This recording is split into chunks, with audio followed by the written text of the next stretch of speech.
Okay, so today's episode, Very excited about this. yes, we will be talking about the paranormal. The unknown, perfect for October.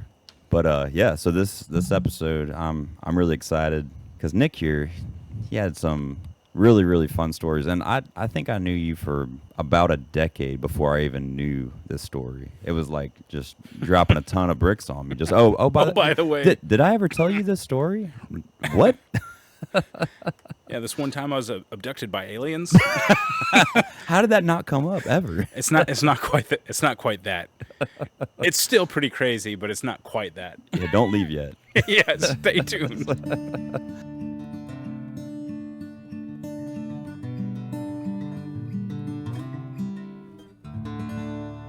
What struck me about this whole story, and we'll get into it, but it was like, oh, this is Stranger Things before Stranger Things happened. Minus the interdimensional creatures, which I guess that's even we don't know.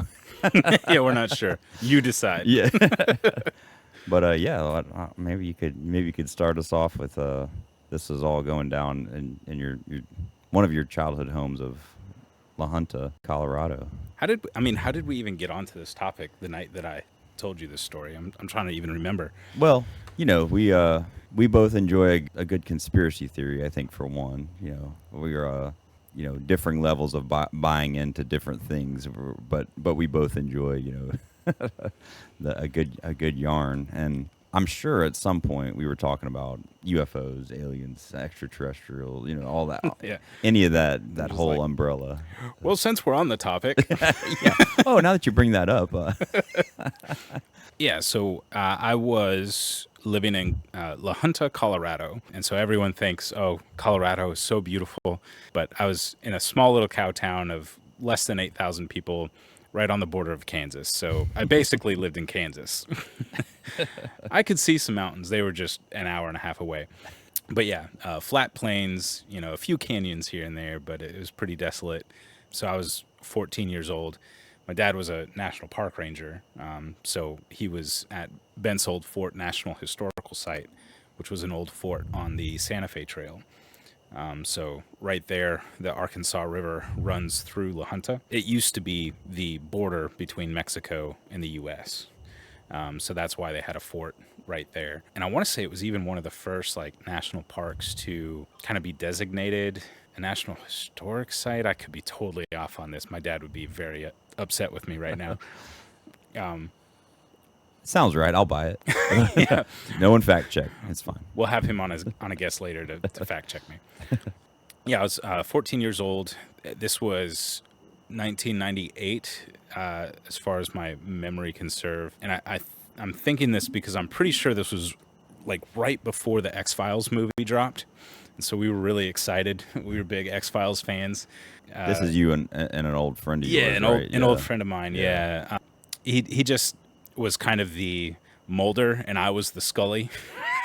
So he was very much into the conspiracies and the government's hiding information, and I very much was not that person. So But that backdrop makes this story even better. It yeah, really does. I mean, yeah, the context really does matter. right. I'll tell the story again, and this time I'll be Mulder, and you can be Scully. Have some balance here. One night we were up late. So this is the early days of the internet. We're on, I think it was Lycos chat rooms or something. I don't even remember what it was. Before Google, Yeah, this way was like before YouTube. Netscape Explorer, old school. We're looking around, and it is hard for me to remember exactly how we came across this website, whether it was a link somebody sent us in the chat room, or we're just typing random addresses in, or surfing the web. We come across this link, and it looks like a web page that has an official government seal on it, like the eagle, and I don't remember what it said, but it looked legit. It was just this huge document, and it's like portions of it were redacted, so you had it looked like scanned pages essentially and you had the redacted black bars. Some of the text was missing, and And it looked like a correspondence between, multiple different people. They all had various like code names, and it was discussing things like secret government projects, alien technology. One of the conversations said something to the effect of, well, which star should we blow up next? so, and so, of course, our 14-year-old minds are like, "Oh my god, like what is this?" And we're freaking out. I mean, we're losing our minds. We end up deciding, okay, we got to print this. Like, so my friend, he's totally paranoid. He's like, they're gonna track us. They're gonna track us. I'm like, is that real? Like, is that just movies? Can they actually track us? Like, we have no idea how the internet works. And this is the first night that y'all stumbled upon Yeah, this. this was the first okay, night that everything really kind of kicked off. Okay. I decide, well, okay, yeah, let's just print this so we can get off the internet, and then we'll just look at it later. Well, we start to print, and it's spooling, and it's taking forever. Of course, again, this is like early days internet, and everything's super slow. We're on dial-up Juno. I think it was like Juno internet or something. So, it's taking forever to spool up, and then we get paranoid that we're going to get in all kinds of trouble because his dad's going to find out we're wasting ink. And we see how many pages it's trying to spool, and it's like hundreds of pages. So we, at that point, we're like, okay, like cancel the print. Let's just read as much as we can and just try to hurry up. And so we're like reading through it, and it's describing aircraft, and they're having dogfights and testing out the weapon systems and really, really far out weird stuff. And I'm kind of thinking at the time, like, is this just someone's novel? Like, did we just stumble across some like fiction? Somebody's LARPing. Yeah. Like they say, yeah. Yeah. I don't know. But then all of a sudden, we hear multiple vehicles going down the street. Now, this is really abnormal for the town that we were in. Like I said, this is a town of less than 8,000 people. I think today it's like 7,000 or something like that. So it hasn't grown much. If anything, it's probably shrunk. It sounded like traffic downtown, in the main part of the city. So we were in the northern part of the city. The Arkansas River divides the city up. And so you have La Junta, which is the main part, and North La Junta. Let me go ahead and just pull up the map, and I can show you what this looks like. And this was late at night, you said? This was like 1 or 2 in the morning. Yeah. Everybody's asleep. Y'all are up to no good, getting into classified government documents. Yeah. Colorado, La Junta is here. Here you have the Arkansas River. And then there's this one bridge that you can cross to get to North La Junta. From this bridge, there's like this main road that comes up, and this road leads all the way up to an airport. Basically, like, this would be the only thing worth going up this road for, because it like goes, well, I guess it goes to Chirac, but another really small town, and then there's like nothing above that for ages. And that's like La Junta's municipal airport, right? Like their little, Yeah. Was So it private? Do you remember? Is it a private airport, or is it just a very small? I'm not sure. Again, I was 14, so Right. I don't really remember a lot of details. I mean, mostly it was used for like all the crop dusters for the fields and that sort of thing.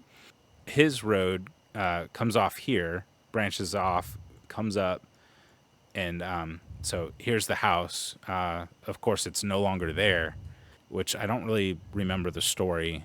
I haven't kept up with him too much. Like, once a year, like, we'll remember to like catch up with each other and see what's going on. But yeah, the house has been demolished, and it's just an empty lot now. Yeah, hold on to that fact.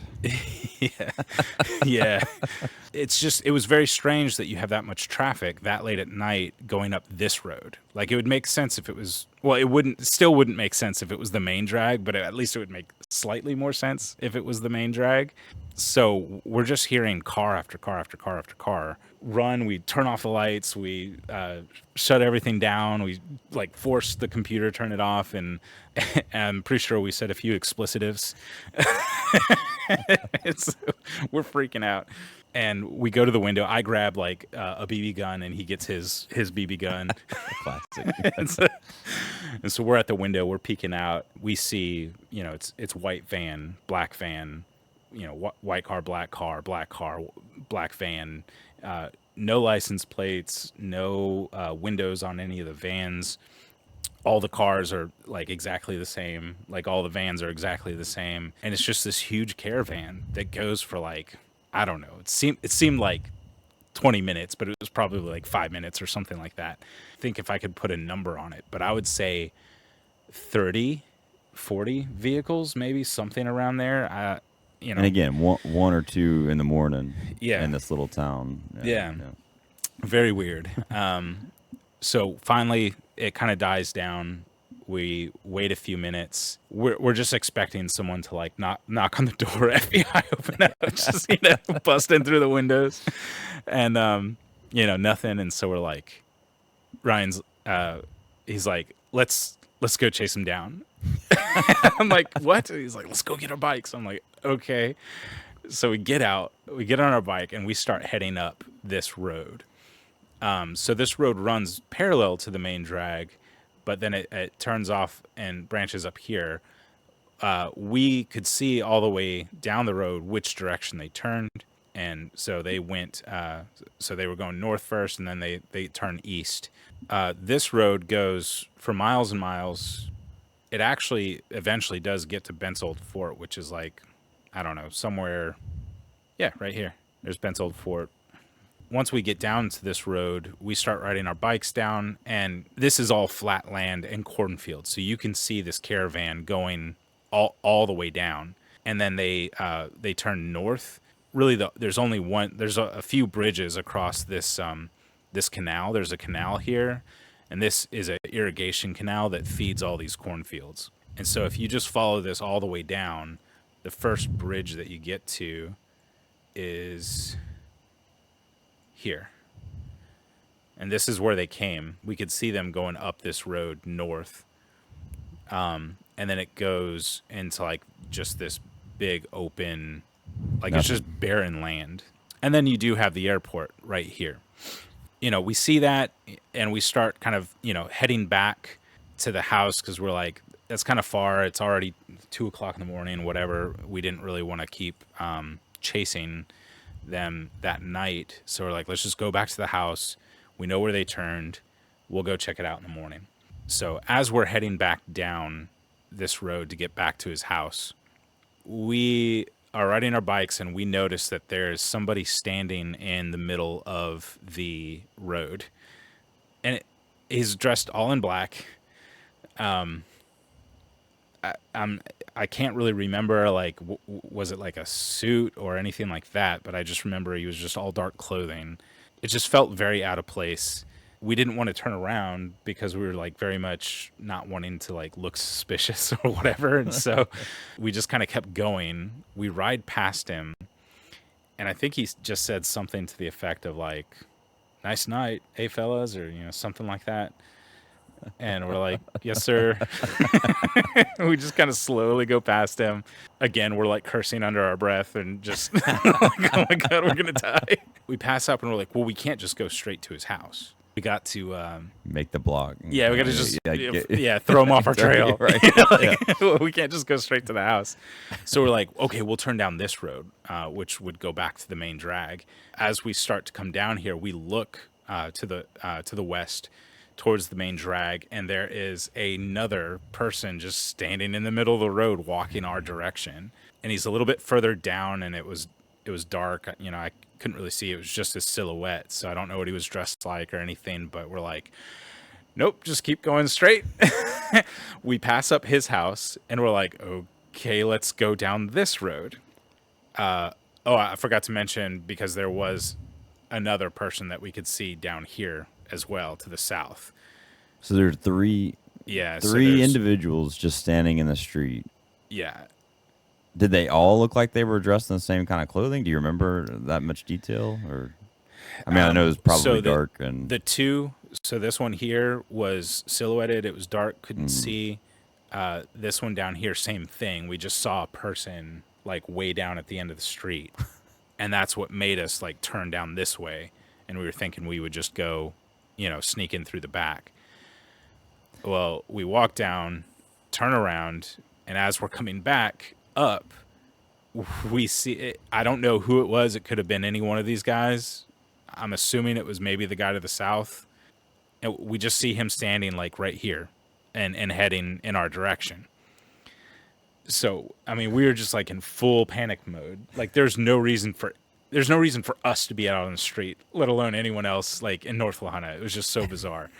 Now we can see he's what he's wearing. So he's like full trench coat, black clothing. As he's walking towards us, he had a very serious face. Like he did not look friendly at all. He starts to reach into his trench coat. I put my hands in my pocket because I have my BB gun there, and I'm nervous as heck. I don't even think the BB gun was loaded. It just looked like a real gun. Well, I could see him. We were maybe like 10, 15 feet away. I saw him like kind of hesitate, and then like he smiled as we were continuing to walk, and he said, "It's kind of late out here, isn't it? Like what y'all doing?" And we're like, "Oh, we're just riding our bikes, just enjoying the fresh air or whatever." Like, I don't remember what we said. And he was like, "All right, boys, like, have a good one." And so we just kind of walked past him. And as we were coming back up to like this crossroads, I think we did decide to turn to the south because we looked and we didn't see anyone. That's why I'm assuming it must have been that guy. That man, yeah. So we're like, okay, yeah, definitely we're not going to the house. We just go south.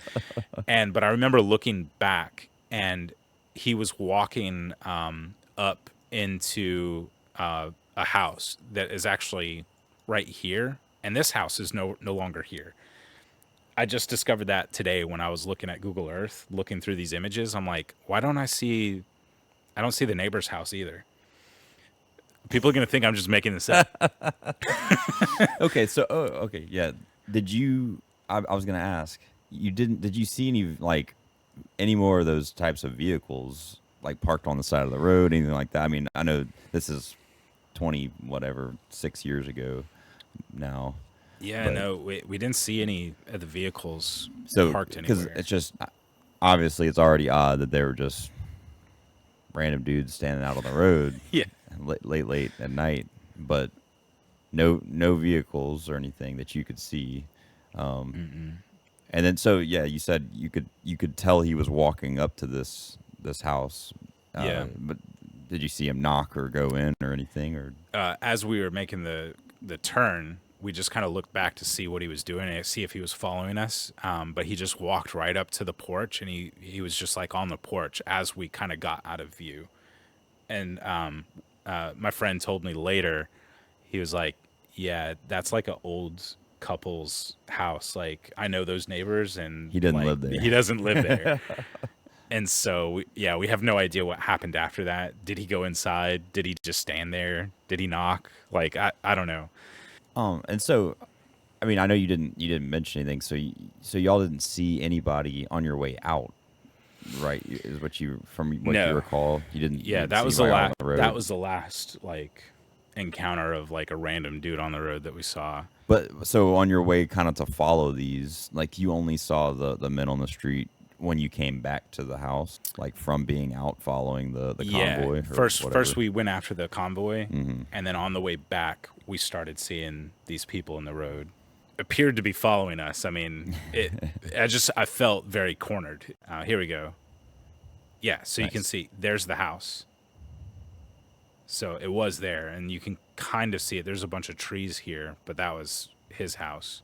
Yeah, this is 1998. Like, this is perfect photograph from 1998. So, yeah, you can see it's there, and then now it's gone today. Now, what 1998 does not have is a good picture of that area to the north, because I checked that out. Oh, you were looking too? Yeah, and you can tell. So it does show something, but if you go back, see that area to the east where you were pointing out where where the convoy went. Yeah. If you go back to 1993 or whatever the years before that, Yeah, it's like super blurry. well, that's I think that one is that the 80s. I was Yeah. using Google. This is 93.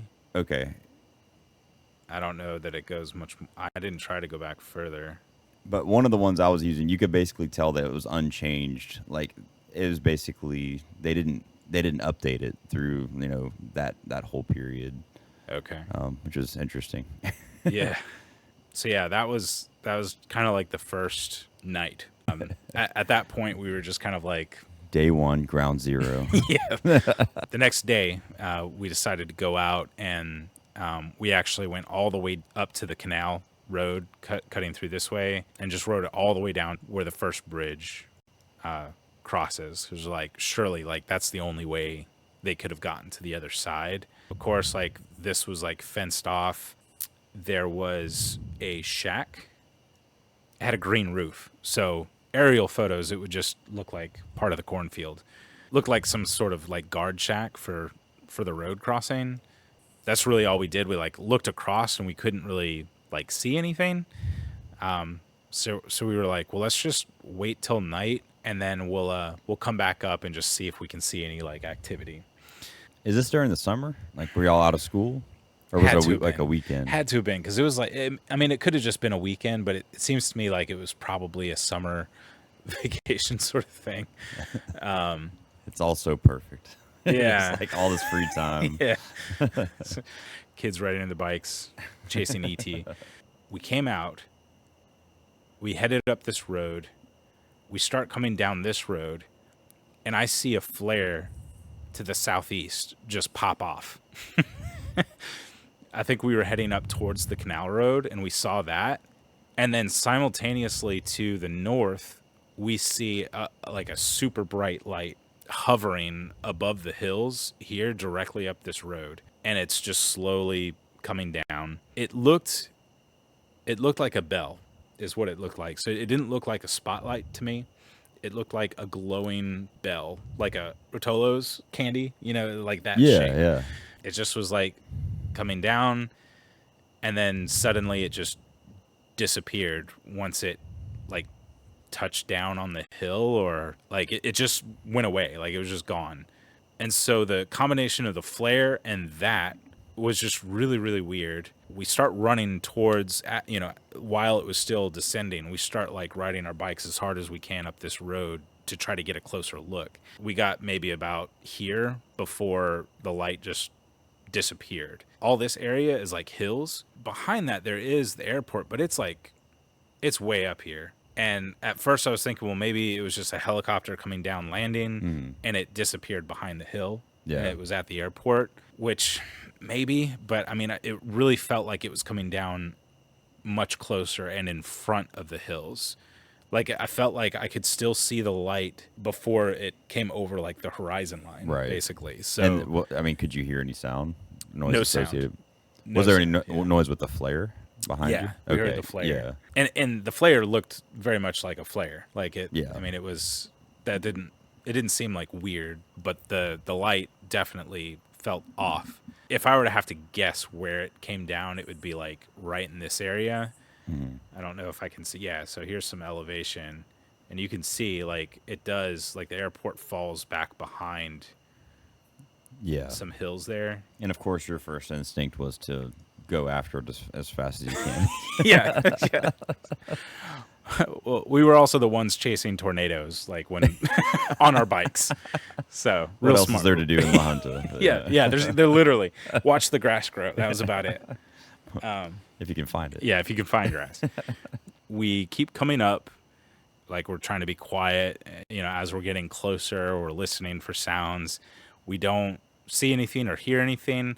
I think we're right here at this like crossroads, and there's like a little fence with some bushes up the canal right here. I have no idea how to explain this. I don't still believe it in my own This mind. is one of my favorite parts. I hear some rustling.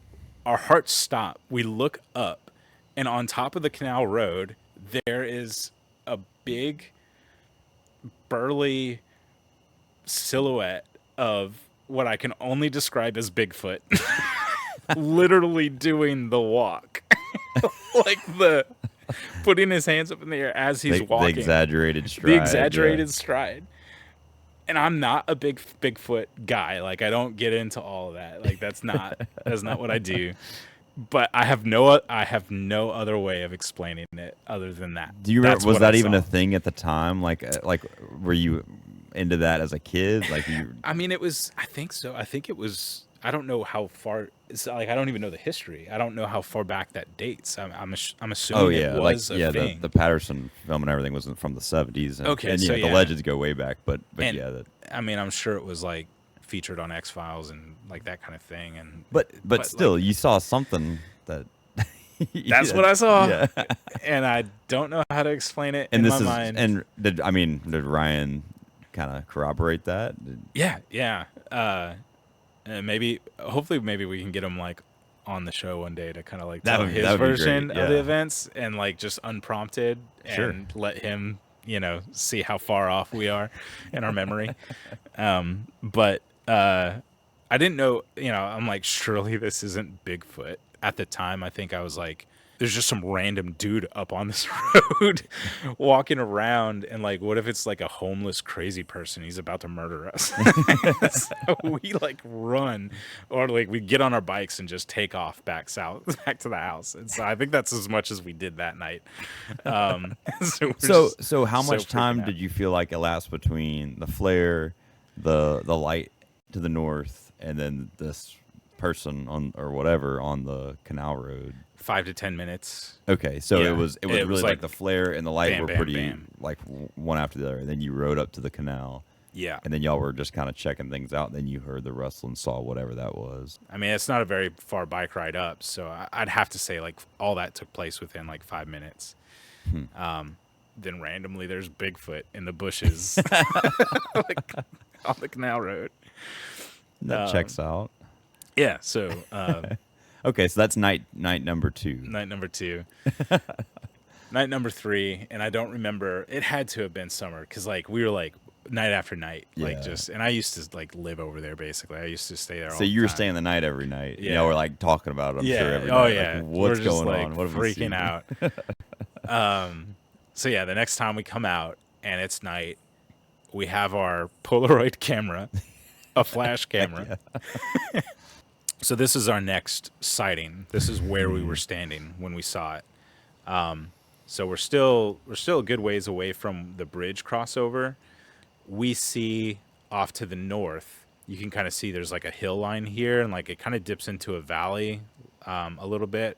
But we can see crossing over the horizon another really bright light. It was just the one. I don't remember it doing any like really crazy maneuvers. Very much could have been in my mind, like thinking back on it, a helicopter. I don't know. It did like a lot of these loops. It was just kind of like going back and forth, looping around. Ryan's super excited, and he's just like, I'm going to take a picture. And I'm like, no, no, no. Boom. He hits the flash, and the entire like valley, like the whole mountainside just lights up. And I'm like, you idiot. What are you doing? It stops. The light stops and then starts approaching our direction. I'm grabbing him, and he's trying to wind up the camera to take more pictures, and he's flashing it again. Boom. He's like, yeah, come here. Come here. I'm pulling him down the side of the canal into like these bushes here. And I'm like forcing him to the ground, and like it starts getting close, and we're like just like hiding underneath these trees right here. And it kind of gets, it doesn't like get directly overhead. Again, I don't hear helicopter sounds, no sound of blades. It did approach us. It wasn't directly overhead. It was still a distance off. And this is just a light. Yeah, and it's just a light. Is it shining down? Like, do you see any of the like No. landscape illuminated? Or? Yeah, no illumination of the landscape. It just kind of, yeah, it wasn't like a spotlight. Like it, I mean, I couldn't see like what you would see like with the spotlight. Right. I mean, maybe it was. I just didn't see the ground lit up anywhere because it was kind of back behind this valley, and these hills. So it goes away and it disappears behind the hill. We don't see it anymore. And we start walking a little bit further up this road to try to get like a little bit better view. Somewhere in here, we see runway lights. We see craft coming in, landing, going back up, taking off, flying around, doing some loops, coming back in. So like we see activity. We see there was like makeshift like buildings and different things like out there, and like blinking lights for the runway. And to me, like it did not look, because behind this there is this runway, like there is the airport, but this is way too large and it's further back than what I remember seeing. Like I feel like I really remember it being closer to these hills and in like this area. I don't know if you'd be able to see that far just with, especially at your angle. Well, we come out the next morning to check it again. We actually do cross the bridge this time. We get to this area, and what we see back here is like nothing. There's no runway. There was like a bunch of like truck and like vehicle tracks and that sort of thing. But I mean, that's kind of like typical all around here. Like people ride dirt bikes and that sort of thing out here. But we did see like a telephone pole with a mega speaker on top, and there's electrical wires coming down the side, and there's like a junction box or whatever, and the wires were cut, and it was just like all disconnected. But that was like the only thing that was like standing in the middle of this field. And we're just like scratching our heads like, did they like have a base and like tear it down like in a day? The same night. Like Yeah. we took the picture, they noticed like people were like out there watching, and they just like packed up and left. Like we were just so confused. And you can see some like outlines in the dirt. Like you see here, there's like tracks and some dirt was like disturbed here, so it could have been that. Like that's exactly the area I think that we went and explored. Anyway, so that was that. Well, I don't remember if this was the only other thing, or if I do remember there was one time you said you were either on your roof or just looking up at the stars Yeah. one night or something, and you saw some interesting. Yeah, so like after this, we were just like hyper aware of everything. We were always like looking up in the sky. One night we were sitting on top of his house, like we were on the roof, and all of a sudden we hear a really loud, this is going to sound weird, but it was just like a brrrr. And it caught our attention. We looked up. It was like this weird electrical like beeping sound. We look up and we could see a craft that just like, it was like glowing kind of like dull orange, almost like a hot metal glow or something. Triangular in shape. And it was just coming directly over the house. I mean, it passed directly over us. And we could see it sort of, the way it would maneuver, instead of like banking and like turning like this. I mean, it would just like perpendicular, just go to the left or the right, and then like continue going forward.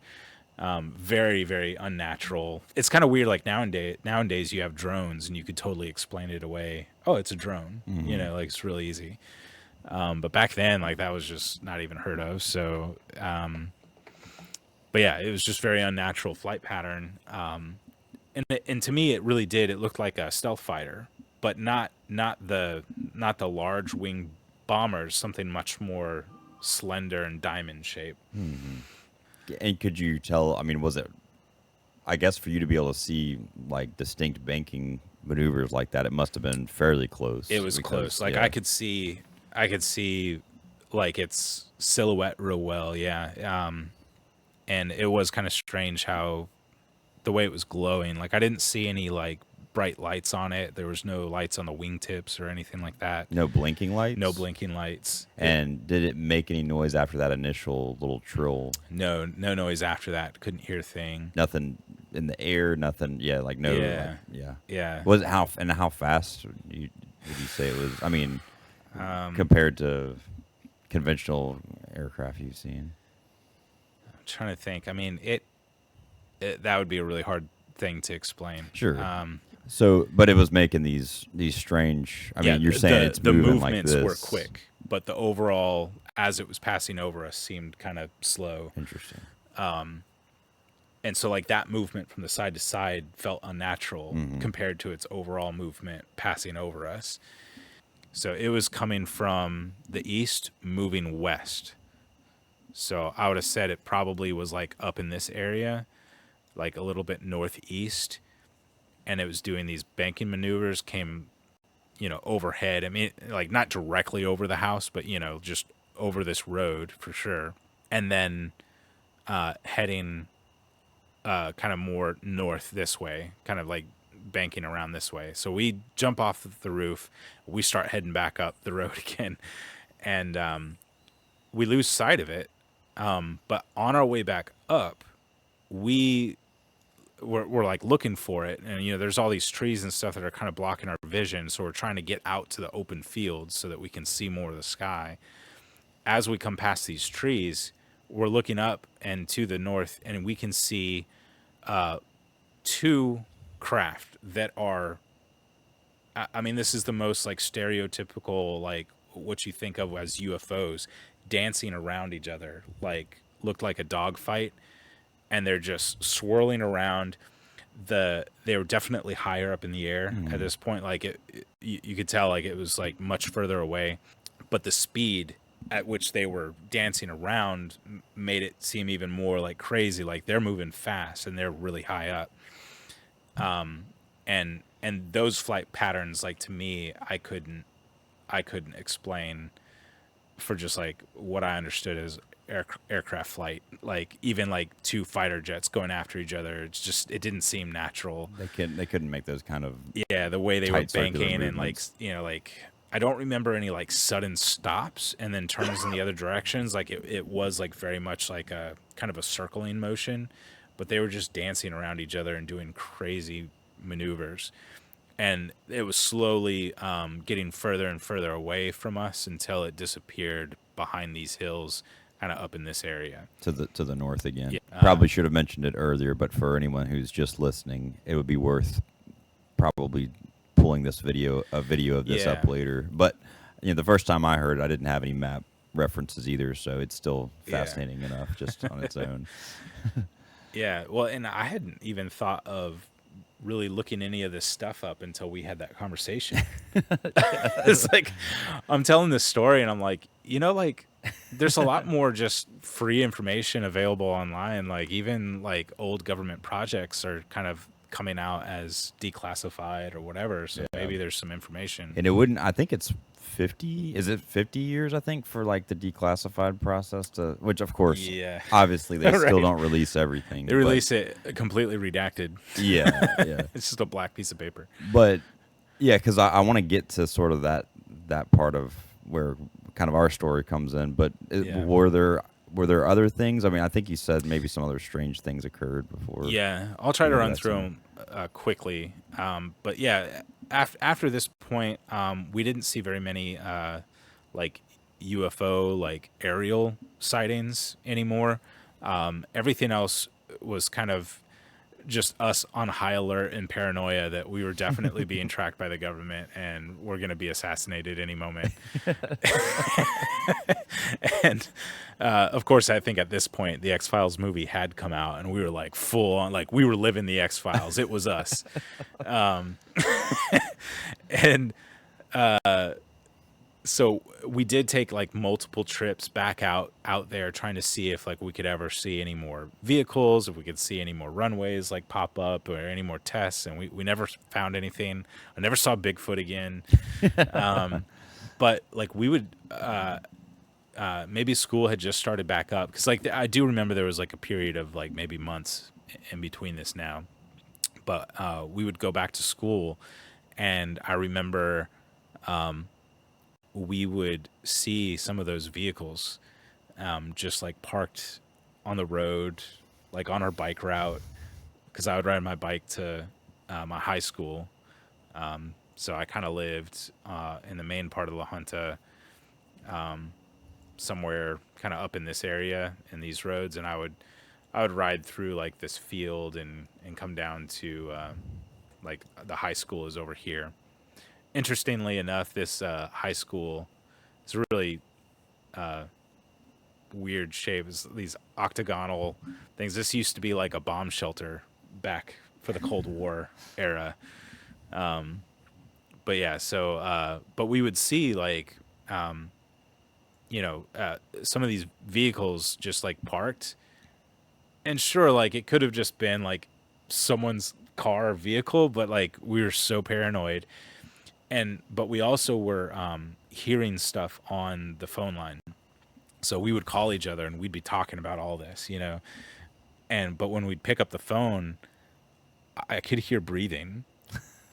I could hear breathing on the line. And these are the old like cord phones. Like this is no cell phones, right?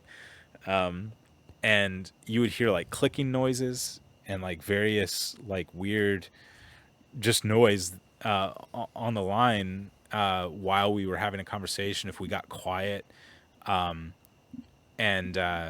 like we were convinced that someone was like listening, and every now and then like little whispers or voices, and we would mess around with them. We'd be like, we know you're listening. Like we start making fun of them, just we're just some stupid kids, we don't know what we're doing, like you're wasting your time. And Oh, I did remember. So at least let's get to the airport story. yeah, so the airport. Yeah. So we That's a good did one. we did eventually decide, okay, well, let's go up to the airport and just see what's going on up there, see if we can see anything of interest. So we go up this main drag all the way across this bridge of the canal, up to the airport. The public can get in here, and you can go all the way up to, I think there's like a fence or something around here, and you can't go any further. But there was like a building. I've not been able to figure out which one it is. I think it's this one. But there used to be like a huge radar dish out here that pointed in this direction, which is the direction of where we were looking at. And so we would just kind of hang out. We would watch and see like if we could see any like caravan of vehicles that would just show up. And our excuse for being there was we're just here to see the airplanes take off. No one questioned us while we were there. We saw a few vehicles like going in and out of that fenced area, and we did get some looks. And on the fence, there were signs that said, please keep out radioactive, dangerous area beyond this point. We're like, oh, great. We've just been walking around in these fields in like radioactive military testing site. There were no warnings on this side. So, like, after a while, like we don't really see anything. So we're like, well, let's go back. Let's get lunch or whatever. So we start heading back to the main road. On the way back, we're kind of like in the middle of nowhere of this huge stretch. It's hot. It's the desert. And we see behind us, or we hear behind us, a truck just come flying past us. It's a white truck. It stops maybe 30, 40 feet in front of us, pulls off to the side of the road. A guy gets out, and he has a walkie-talkie that he's talking on. And we're like, we're going to die. We are about to get shot down in the middle of the desert. This is how we die. And so he opens up the back of his truck, and again, I'm gonna die. Like he's pulling out a gun right now, and he's gonna kill us. And what else do you do? Like we were heading this direction. We can't just turn around and run. We're not gonna outrun the truck if he tries to chase us. So we just start trying to like act nonchalant, like we're just on a bike ride. We're just gonna go. Well, he stops us, and he gets out, and he says, hey, hey boys, what are y'all doing out here? He has no badge. I don't remember any kind of like uniform or anything like that. Dressed like a civilian. You know, my mom told me not to talk to strangers. Stranger danger. And I think Ryan was just like, "Oh yeah, we're just out here. We were at the airport, watching the planes take off and land." And he's like, "All right, well, do y'all need any help? Like, do y'all like where y'all headed?" And we're like, we're just going home." And he's like, "Well, do you need a ride?" And we're like, no, we're good. we got our bikes, like we're good." It's like, "I can throw them in the back." And we're like, no, we're fine. We'll just, it's not that far. We'll be okay. And he's like, "All right, well, I just got some reports that there are some kids kind of like messing around by the security fence, and we were just checking to make sure y'all were okay. You didn't need anything or whatever." And like he kept asking us like where we lived, and we're like, "Oh yeah, we live in town," like giving him like no hints. And like after like I don't know, 5 minutes of like questioning just random things like that, and he finally was just like, "Well, look, we need you all to stay away from the fence, like just." So it turned more cordial. Yeah, yeah. Once I started Yeah. talking to you. And then he ended up, getting back in, and he headed out back towards the airport, and that was the last we saw of him. Well, yeah. So not to cut it that part too short, but I do want to get to kind of our follow up research. This was just what, last year? Yeah, when I told you, Yeah, yeah, yeah. I think this was just a year ago. Which again, it's crazy that I hadn't heard this until last year. yeah, So yeah, so we started looking into it, and I was reading up the next few days because I just thought this was great. It's good stuff all around. But so it's not, part of it. I don't know if it makes it juicier or more kind of mundane, but there is an Air Force base. Well, no, there was an Air Force base. I guess connected to the airport or in that same vicinity, yeah, like immediate vicinity. Which you said yeah. y'all know that at the time? Yeah, Like, you were we used to kind of understood like, that. okay, Yeah. because there were like bomber planes and stuff flying like around. Well, we didn't know at the time that there was like a bomber project. Right. We just knew that there was a separate facility that was not the airport specifically, and it did seem to be like military in Yeah. nature, but we didn't know like any other information than that. But we knew that historically that there was a Yeah. military like base like attached to the airport, like off to the side. Because I'm pretty sure whenever I did, and this was mostly I kind of refreshed my memory the last couple of days, but I remember reading that it was like a World War II base. I think originally it had been used, and then I think the Air Force kind of picked it back up, and I believe the 80s and early 90s. But I think at some point in that time frame, it became defunct, or at least not regularly used. Yeah. They called it. I think the locals called it like the bomb plot. So I think even Yeah. looking at that That satellite, sounds familiar. okay, Yeah, that's funny. I was I haven't reading- heard that term in a long time. Yeah. I was reading some articles and they were saying, and I think it actually, there was something about it actually employing some people in town because Yeah. the article mentioned that, well, not to skip too far ahead, but there was a transition of the Air Force was actually privatized it, and they transitioned into Lockheed Martin to use that area. Really? Yeah, so the locals actually were kind of upset because they said they were drastically reducing the positions that were going to be filled there whenever Lockheed took it over. That's the only I found one article on that. Okay. And now the only other information I could really find was through environmental reports. They had there was an EIS, environmental impact statement, that covered a ton of different like military bases and stuff around the country that were kind of connected to this. I think that this was mostly from the 80s and 90s, the kind of bombing fields and whatnot. And I think that if I recall correctly, it was like a specific, like a laser guided, like bombing, like testing site or something. So this is one of the environmental documents we can pull up. Um, this is Appendix B, this La Junta, Colorado Electronic Combat Range (EBS). Just had some nice little tidbits here that I noticed. So the purpose of the survey, it says an environmental baseline survey was conducted at the Electronic Combat Range at La Junta, Colorado, and I had found out that it's called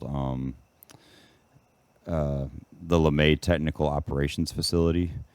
It says that the survey was performed in order to assess current environmental conditions at the facility for consideration in future planning. Verifying the existing environmental conditions at these locations is important in determining potential environmental liabilities attributable to the U.S. Air Force or to the current contractor operating the facility, Lockheed Martin. Now, just to as an aside, Uh-oh. I did a little chat GPTing Yeah. today. The first thing I asked it was Lockheed Martin on the La Junta, Colorado Air Base in the 1990s. And it said, I cannot confirm or deny these. Essentially, it said Really? the first response is Lockheed Martin did not have a permanent or significant presence at the La Junta Municipal Airport or the air base near La Junta, Colorado during the 1990s. It goes into some other things about it being a World War II base and whatnot. You lie, ChatGPT. And it says they're a major defense contractor and may have utilized various airfields or facilities across the U.S., blah, blah, blah. But, yeah. I said, are you sure about that? What about the LeMay Technical Operations Facility? Yeah, that's always a question you should ask ChatGPT. It gives you a fact, and you just say, are you sure? And it'll be like, well, I'm not. Now that I think about it. It's critical. Yeah, Nick, he taught me that, and it's definitely served me. So the next answer was, when I said, are you sure about that? And I named the LeMay Technical Operations Facility. In the 1990s, Lockheed Martin was involved in operations at the LeMay Technical Operations Facility near La Junta, Colorado. So, no longer just no, they weren't there. Yeah. The site was associated with the Electronic Combat Range, a part of the Realistic Bomber Training Initiative. Lockheed Martin was responsible for some activities, including the maintenance of vegetation at the range in compliance with U.S. Air Force specifications, as well as managing hazardous materials within the facility, such as lubricants, aerosols, and cleaning solvents. Interesting. Does that sound like something they would bring in Lockheed Martin to do? Just maintain the vegetation and make sure the little solvents are okay? Yeah. Interesting. Uh-huh. I said, it looks like Lockheed Martin was contracted to begin operating the facility in 1997. Do you have any information on that? And it goes into that they became involved in operations at the LeMay Technical Operations Facility at La Junta Air Base in 1997. The facility was part of a contract awarded to support advanced military communication systems and other classified technical operations. So it gave a little bit more there. So to go back to our environmental document, it's interesting because it does show some, and we'll link this in the description probably too. Yeah. And, but it shows site operations. Talks about the LeMay Technical Operations Facility, where it's located. It shows some other sites, and this map here is interesting because it shows the counties east and south of where La Junta is located. There are several sites around that area. So, Site 1MM6. yeah, secretive, military operations. But what kind of technology were they using? What was the? And it's such a short-lived contract too. That's the other interesting thing in my mind, that they're gone by 2000, year 2000. They're it's already in 1999. They're talking about shutting it down, and then by the 2000, it's pretty much defunct and abandoned. So it's because there were some kids poking around taking pictures. They said, you know what? Maybe we shouldn't have our operations going on right by a small town where kids have nothing else to do but figure out what's going on. I'm probably very lucky we didn't get abducted. Or did disappeared. You? Or did you? Yeah, I'm gonna have. I need to go to a therapist and get hypnotized and see if I can remember things. Start coming out. There were many Bigfoots. I'd rather not know if I got probed. The four mini mute sites and the jammer site constituting the electronic combat range are located in Los Animas County. That's Site 1 MM4, and Bent County, Site Sites 1 MM2, 5, 6, and the jammer site, all in southeastern Colorado. The land use at the mini mute sites was historically rangeland for cattle grazing, which currently continues on adjoining properties. Yep. All sites are rural with good visual resource quality, which you can attest to. Yep. Checks out. So when you pull up what mini mute is, mini mutes. Yeah, this 1mm2 and 6 like that. That's mini mute. Mini mutes, and mutes is all in caps. It stands for Mini Multiple Threat Emitter Simulator System, which is an electronic warfare training system used by the U.S. Air Force to train military pilots. My brother could probably tell me about this. The system simulates radar emissions and realistic threat signals to help pilots learn how to identify and counter enemy missile or artillery threats. So some of this stuff, I'd imagine, is probably what y'all were seeing in some ways, is maybe maybe different relays that they were using to simulate, Yeah, because like looking at it says that missiles. this is the project location that's like hashed out, but it doesn't like these. I guess it's just showing these mini mute sites where those are located at, because like this is in the Los Animas area in Bent County, which is a little bit further east than the airport, and they don't show that. But it mentions that like the jammer site. Yeah, that would make sense. Like the airport, it had that radar dish, so maybe it was communicating with these like various sites, and they were all like on this, like the simulation for the simulation, like Right. it was communicating with all these sites. And it does mention that this, electronic simulation usage goes back to, I think it said 1948 or something. So I don't know what Really? they may have been using. This may be referencing what it was used for in the past more than anything. And Okay. now, of course, what you were seeing, I'm sure, was much more sophisticated, if that was even the same use. And, Yeah. and it could have. Again, we don't know what's a coincidence and what's not. The convoy that you saw could have nothing to do with any of the other stuff that you Yeah. saw, and maybe that was just what the base was actually being used for, and now you were just more tuned in to what was going on in the sky. But The convoy was there to drop off all the Bigfoots. right, I don't know. but either way, it's fascinating, and I do need to ask my oldest brother is a military fighter pilot, so he probably is aware of some of this. I'm Yeah. sure. So this is all super interesting, though, and just the fact that you have to get it out of an appendix from an environmental document is pretty. Yeah. That's pretty funny. So, I mean, like, was this all mostly ChatGPT that was giving you this, or like, I mean, I know. So you work in the archaeological fields, and so like you have, did any of that experience come into what you were researching, or like you knew where to look or what to look for?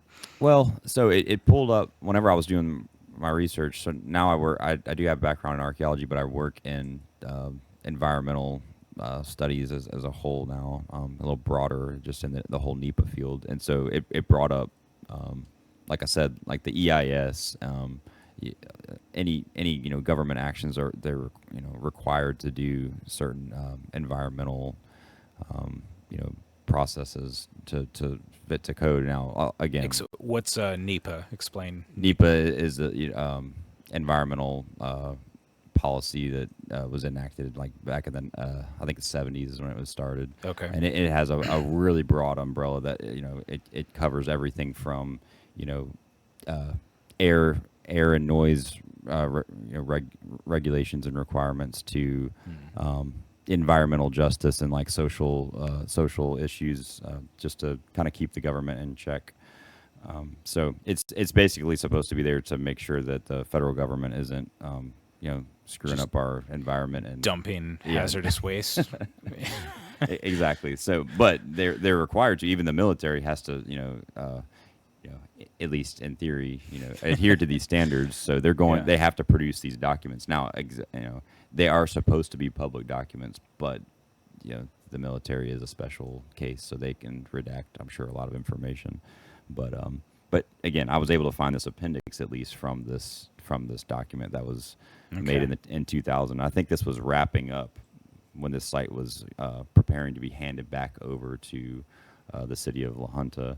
They had to do some kind of environmental sort of quality check to make sure that they weren't going to be probably Yeah. poisoning anyone or Right. I think exposing anyone to radiation. All the cow meat that we're eating is. Why is it so tasty? So again, we'll put this in the description, this link, and you can look over it for yourself, and it's very interesting. But I'm pretty sure this was pre Lockheed, so this is before your time seeing all this stuff. Now, interestingly, Lockheed took it over. I think in 1997, and I don't know. I think it was late 1997. So, like you said, this was all 1998.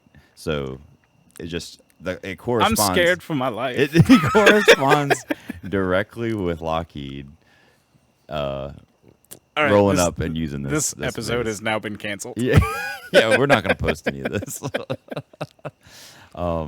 Yeah, you know that it's going down whenever they get involved.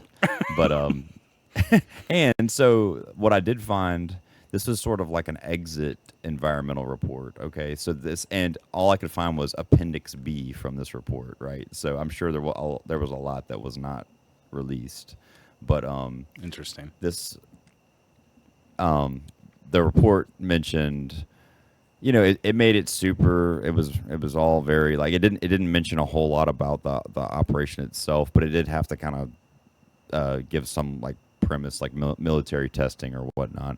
But it did say something about like potential like residual radon, like some kind of like radioactive like residuals in the area.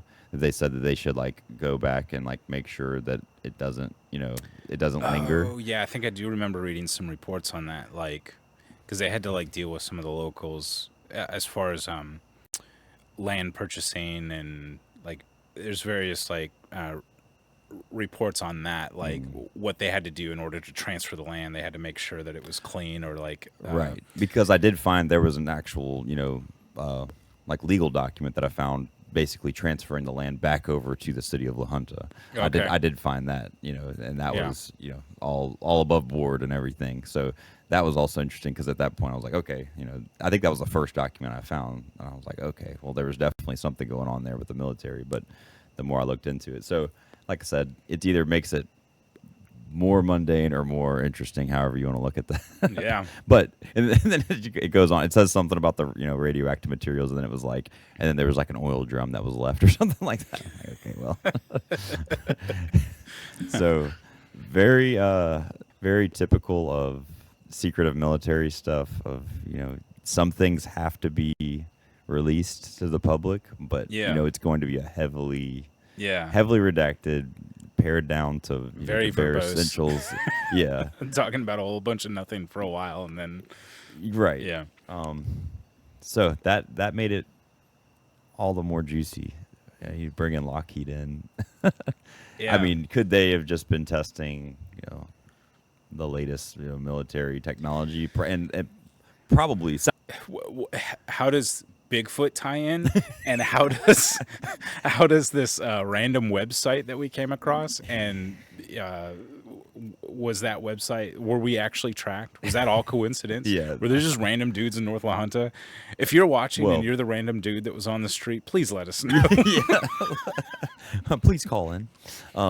Yeah, the circumstances involved. I mean, first of all, again, I love the whole story because 14-year-old kids, probably sounds like probably summertime, summer break, not a whole lot else to do, and then all these coincidences start firing off, or maybe not, but the guys in the middle of the road, and I can't figure that out. I mean, that doesn't. Obviously, there was some kind of military operation going on, is what I would think. Yeah. And then maybe they thought, well, we have to roll through here, and either they spotted some people out at night and they wanted to just make sure everything was cool. Like, is that anybody like freaking out? Are they trying to keep tabs on what's going on? Or But Yeah. just to be like, I mean, wandering the road or just standing in the road, that kind of makes you more. You think that would just Yeah. make it more, Bizarre. yeah, bizarre and So, yeah, I had spent some time kind of trying to think through that and like how do those things connect? Why? Like why? And was the website really just like I said, some random dude's novel or imagination and totally unrelated and just happened to be all with this situation? I don't know. I really don't, and I'm not trying to claim one anything because I don't know how to sort through this in my mind. But all I know is that it happened. So, but as I was kind of doing some of the research, I looked into just okay, can the military set up and tear down a base overnight or in a day? Is that a thing? And that's kind of the other interesting thing too. Is like when I told you the story, we were just kind of entering into the AI era, right? And so now I have ChatGPT that can do a bunch of research for me that I don't have to go out and like look, spend a ton of time like tracking this stuff down. And I never really thought to do that before until I had the conversation with you and your brother-in-law. His mind was blown. shout out to Andy. Yeah, and yeah, it's too bad we didn't record that conversation because I felt like it was more fun because both of y'all were like, "Wait, what?" Well, and I did thinking back. Andy didn't say a whole lot, and he was kind of a little hush hush on the whole thing. But Andy served in the Air Force, so Oh yeah, I he can't forgot be about trusted. that. Yeah, he's the insider. Yeah, so maybe it's good he's not on here now. We won't give away his last name. He's good. He's just gonna try to derail the whole narrative. But so the setup and tear down. Yeah, so I ended up finding a couple of things that ChatGPT threw in my direction. So I didn't spend a ton of time like glazing over everything, but I read a little bit and basically came across this document, and it's the Rapid Airfield Damage Recovery Warehouse and Ground Transportation Operations.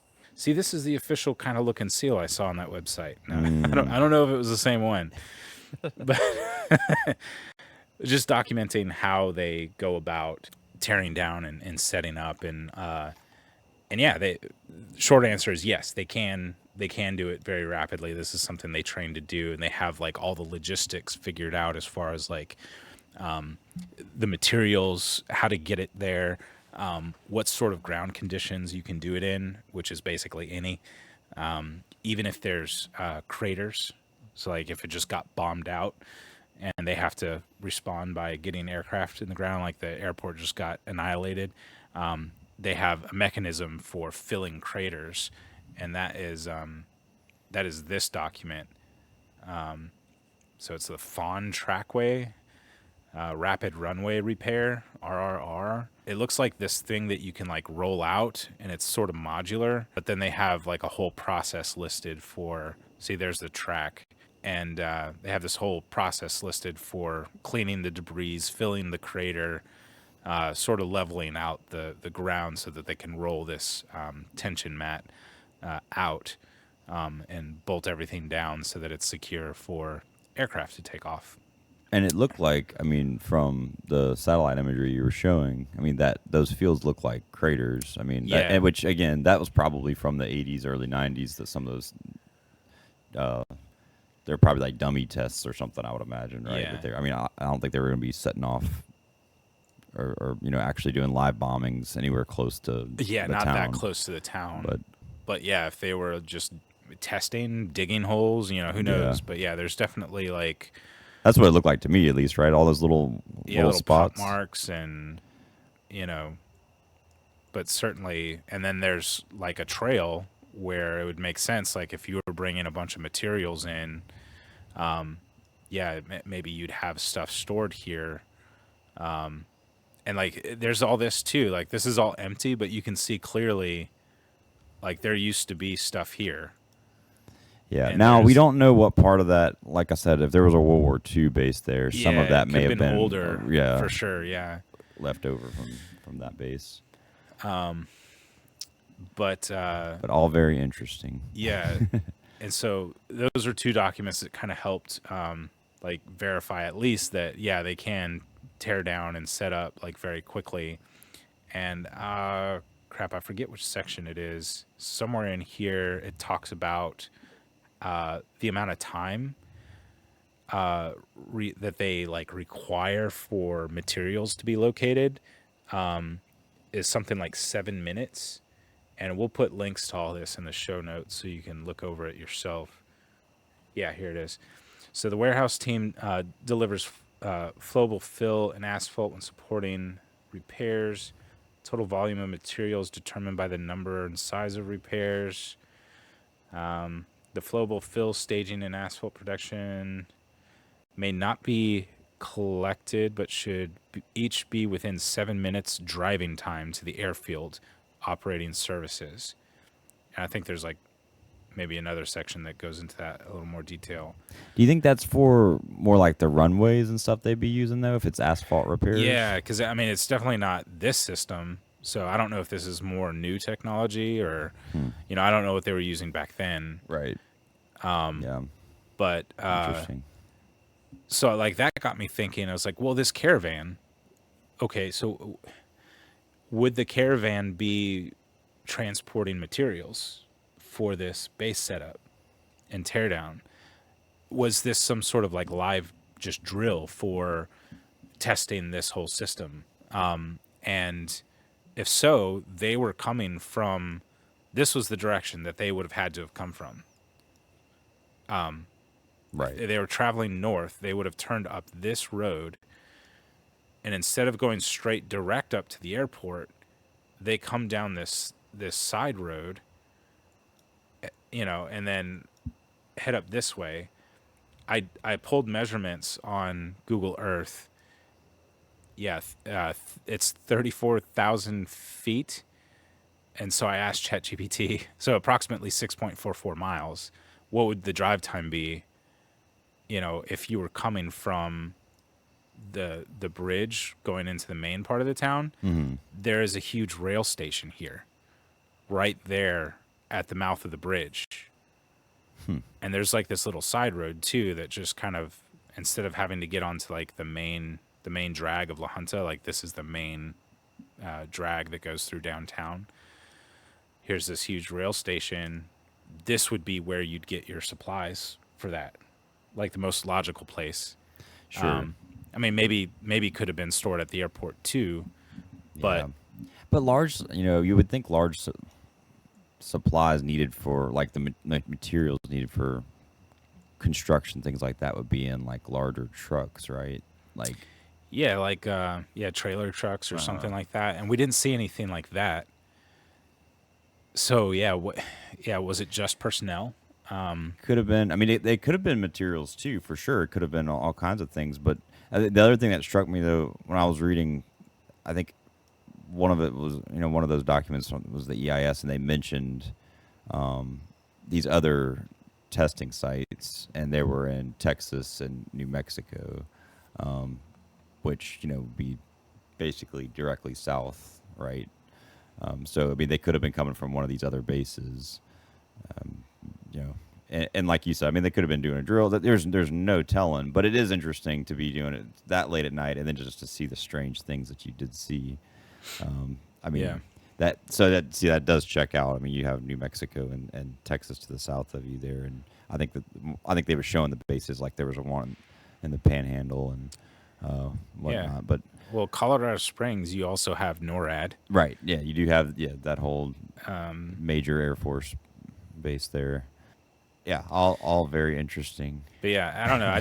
That was kind of the connection that I thought might explain the caravan, was if they were coming, if they had unloaded materials, and maybe that's part of like you don't want big semi trucks going through.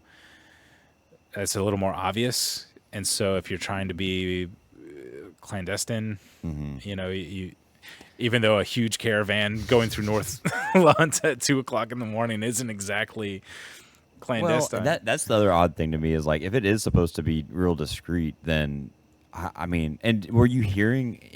Was anyone else talking about any of these things that you were seeing in the sky? Like, were your parents? Did y'all talk to them? Did you ask them if they had seen anything strange? Or We were huge nerds and very antisocial. sure,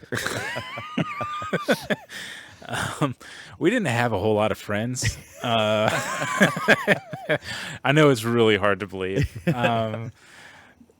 Yeah, I no. I mean, we now there were certainly people like in town who would talk about sightings and UFOs, and like there's even been like more recent. I think La Junta made the news. I forget how many years ago. There was like a kid who saw an alien, and there's this footage of it. Oh man! wait, I saw it. I wish Like I had this this was pulled like up. walking out on his like Yeah, patio or their driveway. I'll add this in post.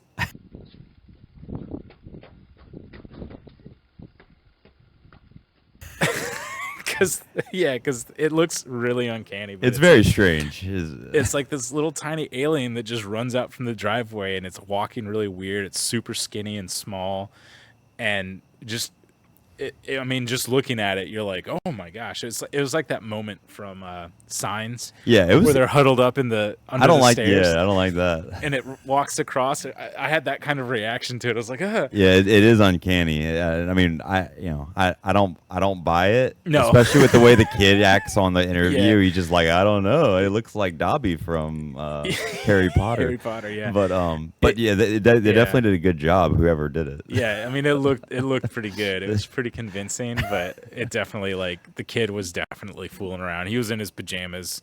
Yeah. Maybe he was sleepwalking. I don't know. No, I saw this because I was looking up all kinds of stuff about La Junta and like you know any UFO sightings or whatever. And I think it was only from 2 or 3 years ago. Yeah, it was And I recent. like, what is yeah. this? That's not what I'm looking for. But I think, Or maybe maybe the remember- aliens escaped. Nick, Yeah, and now they're maybe. living amongst the yeah, people. they're embedded. I'm glad I got out of there. Maybe I'm the alien. Yeah, but no, I do remember talking to his dad because, I mean, he was like, what are y'all doing? Right. That's what I'm wondering. Yeah, Yeah. is anybody asking you what are you doing late at Yeah. night, just riding around? And, Where are y'all going at night? What are y'all doing? Yeah. And we're like, okay, we think we found a secret base. and instead of being like, y'all go to bed or just you're crazy, or just y'all quit fooling around, he was like, well, I think I did hear like a report or something about, or a rumor about Area 51 being split up into 3 different locations. Like one in, I think, like New Mexico, another one somewhere in Colorado, and then another one somewhere else. I can't remember the 3 places, but like he just kind of dropped that, and we were like, we, yeah, I'm sure that didn't. yeah, we know where it's at. It's right here. It's in La Junta. But yeah, other than that, like, I mean, my parents were very much not into that sort of thing, and so I couldn't tell them any of this. If they're listening to this, they're gonna be in for a shock. Well, and that's what I mean. I think we talked about maybe making this a 2-parter or revisiting this at some point because, Yeah. I mean, this whole concept of all the strange things you people have seen and do see. I mean, you could talk about it and people do talk about it all the time, but this is such a personal story and so juicy with the military and Lockheed and just two kids sticking their nose where it doesn't belong and Yep. it had all the hallmarks of a great tale. So and It some would, of it it's would even make a true. great little TV series or something. Yeah. But yeah, no, I loved hearing it again, and we'll definitely have to. You could call it Stranger Things. Yeah, that's a good. Get on that. Yeah, it would be good to kind of talk a little bit maybe next time about just like you said, these sightings, spiritual on the spiritual side of things. Just like from a Christian worldview, how do we think about this? It is kind of weird that like more recently, there's been all these pushes to get more information out in the public. It went from being this cringe because like back then it was like you were a crazy person if you talked about this, and maybe that's probably why we never mentioned it to anyone. And it still does. I mean, people if you say you see something, I mean, the first reaction, understandably, is like, okay, like come on now, like and for good reason. There are a lot of crazies out there. There are a lot of really wild, goofy stories. But people see things all the time that are, you can't explain, and most of them, I think you can explain once you have more information. Satellites, aircraft, all these other things that we don't know about, probably with the military. But there is a small percentage that still can't be explained, and Yeah. it's a fascinating topic. So I would love to come back to it and talk about it in more detail. Yeah, for sure. I'm not a crazy person.